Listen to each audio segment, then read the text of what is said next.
হিরণময় চট্টোপাধ্যায় ঘাটালে তিনি election petition করছেন 1951 সালে পিপুলস অ্যাক্ট দিয়ে। ওই ওনার কেশপুর এবং সবঙ্গের উনি প্রচুর তথ্যর রিপোর্ট ইত্যাদি দিয়ে ইলেকশন পিটিশন করছেন এবং তৃণমূল শুনে রাখুন, এই ইলেকশন পিটিশনটা 4-5 বছর ধরে ঝুলবে না, 6 মাসের মধ্যে যাতে ডিসপোজ অফ হয় সেই ব্যবস্থা আমরা করছি। রেখা পাত্র মহোদয়া করছেন ইলেকশন পিটিশন, কারণ যে আইনে দেবাশিস ধরের নমিনেশন বাতিল করেছেন সেই একই আইনে হাজি নুরুলের বাতিল হওয়ার কথা। আমরা প্রপারলি অবজেকশন দিয়েছি, অবজেকশন ওভাররুল করা হয়েছে, এন্টারটেন করা হয়নি। তাই হাজি নুরুলের নমিনেশন বাতিল করার জন্য আমরা রেখা পাত্র মহোদয়া করছেন। অভিজিৎ দাস ববি ডায়মন্ড হারবার, তিনিও সিসিটিভি ওয়েবকাস্টিং সিসিটিভি ফুটেজ তার সেন্ট্রাল ফরেন্সিক ল্যাবে তদন্ত এবং তদন্ত রিপোর্ট যদি পক্ষে আসে এন্টায়ার ইলেকশন প্রসেস বাতিল করে সিবিআই ইনভেস্টিগেশন করার জন্য তিনি ইলেকশন পিটিশন করছেন। আর ইলেকশন পিটিশন করছেন ডাক্তার অশোক কান্ডারি।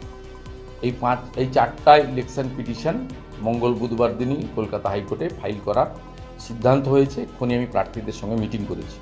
সাথে সাথে আরেকটা বিষয় আমাদের নোটিশে এসছে, আমি শনিবার দিন কোচবিহার যাব, ফিরে এসে আপনাদের তথ্য আরও দিতে পারবো। 18 রাউন্ড পর্যন্ত মাননীয় নিশীথ প্রামাণিক এগিয়েছিলেন, 19-20 রাউন্ডে তাকে হারিয়ে দেওয়া হয়েছে।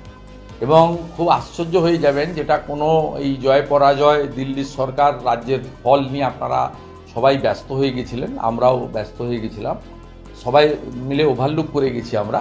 সেটা হচ্ছে ইভিএমের যে নম্বর, সেই নাম্বারের সঙ্গে 17C ফর্মের নাম্বার কোচবিহারে 19 এবং 20 রাউন্ডে মেলেনি।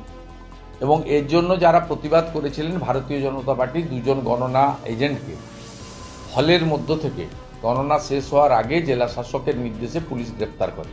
তারা 5 দিন জেল খেটে গত পরশুদিন বেল পেয়েছেন। ক্যানিং পূর্ব পশ্চিমে ক্যানিংয়ে ব্যাপকভাবে জাল ভোট দেওয়া হয়েছে, ব্যাপকভাবে 1,70,000 60,000 করে এক একটা সিটে লিড হয়েছে।